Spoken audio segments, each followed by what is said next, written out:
Listen and practice. The Time Traveler. Chapter 1. Once upon a time, there was a young student named Max who was fascinated by time travel. He would spend hours reading books and articles about the subject, and he even dreamed of one day building his own time machine. Max had been working on his time machine for years. He had scoured the library for information on time travel, and he had experimented with different technologies. Finally, after many failures, he had succeeded. His time machine was ready. Max was excited to test out his time machine, but he was also a little nervous. He didn't know what to expect. He decided to travel back to the year 1903, the year that the Wright brothers made their first flight. Max set the coordinates for 1903 and pressed the button. The time machine whirred to life and transported him back in time. Max found himself in a small town in North Carolina. He looked around and saw that he was surrounded by horses and buggies. He knew that he was in the right place. Max started walking down the street, looking for a place to stay. He soon came across a hotel. He went inside and asked the clerk for a room. "I'm looking for a room," Max said. "Sure thing," the clerk replied. "We have a few rooms available. What kind of room would you like?" "I'll take a single room," Max said. The clerk gave Max a key and showed him to his room. Max thanked the clerk and went inside. He put his bags down and then went to the window. He looked out at the street and saw a young woman walking by. She was carrying a book in her hand. Max was immediately drawn to the young woman. He went downstairs to the lobby and asked the clerk if he knew who she was. "That's Lillian," the clerk said. "She's the daughter of the mayor." "She's very pretty," Max said. "Yes, she is," the clerk agreed. "She's also very intelligent. She's studying to be a scientist." Max decided to introduce himself to Lillian. He went outside and followed her. He caught up to her and tapped her on the shoulder. "Excuse me," Max said. "My name is Max." Lillian turned around and looked at Max. She smiled. "Hello, Max," she said. "My name is Lillian." Max and Lillian talked for a long time. They talked about their families, their studies, and their dreams for the future. Max told Lillian about his time machine, but she didn't believe him at first. "I don't believe you," Lillian said. "Time travel is impossible." "It's not impossible," Max said. "I have a time machine. I used it to travel back in time to 1903. Lillian still didn't believe Max, but she was intrigued. She asked him to show her his time machine, but Max said that he couldn't do that. "I can't show you my time machine," Max said. "It's a secret." Lillian was disappointed, but she understood. She knew that Max had to be careful.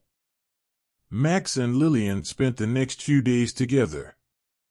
They went for walks in the park, they visited the library, and they talked about everything under the sun. Max fell in love with Lillian, and he knew that she loved him too. One day, Max told Lillian that it was time for him to go back to his own time. Lillian was sad to see him go, but she knew that he had to.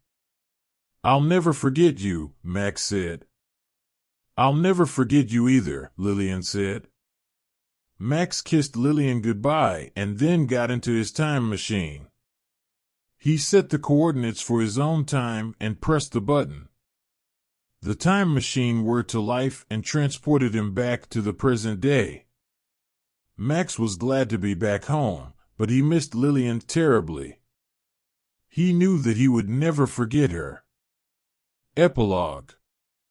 Max never forgot Lillian. He thought about her every day.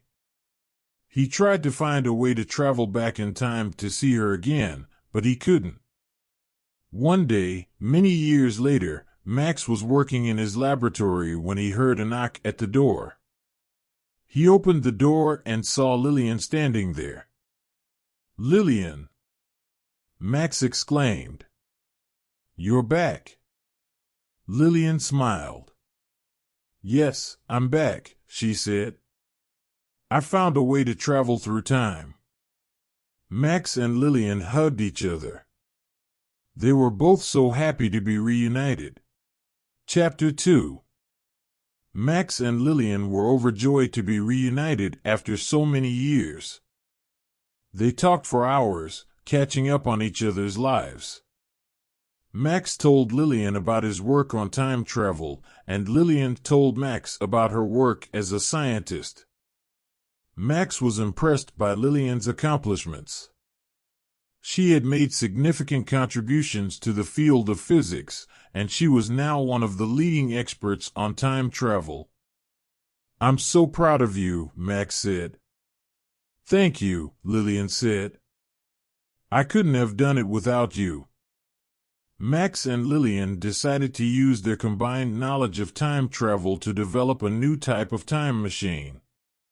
They wanted to create a time machine that was safe and reliable, and that could be used to travel to any point in history. Max and Lillian worked tirelessly on their new time machine. They spent days and nights in the laboratory, experimenting with different technologies. Finally, after many months of hard work, they succeeded. Max and Lillian got married and had children. They lived happily ever after.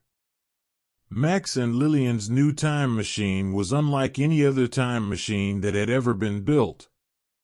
It was safe, reliable, and capable of traveling to any point in history. Max and Lillian were excited to test out their new time machine.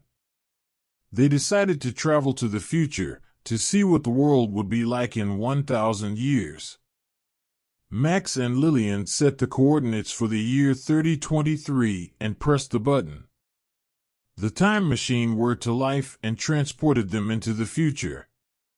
When Max and Lillian arrived in 3023, they were amazed by what they saw. The world had changed dramatically in 1,000 years.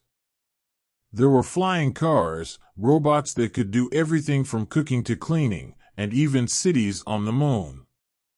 Max and Lillian spent several days exploring the future. They learned a lot about the new technologies and how they were being used to improve people's lives. They also met some of the people who were shaping the future, including scientists, engineers, and artists. Max and Lillian were inspired by the people they met in the future. They realized that the world was in good hands, and they were excited to see what the next 1,000 years would bring. After a few days, it was time for Max and Lillian to return to their own time. They said goodbye to the people they had met and boarded the time machine. They set the coordinates for their own time and pressed the button. The time machine whirred to life and transported them back to the present day. Max and Lillian were glad to be back in their own time, but they would never forget their adventure in the future. They had seen the world that they were creating, and they were determined to make it a better place. Chapter 3. Max and Lillian returned to their laboratory and began to share their findings with the world.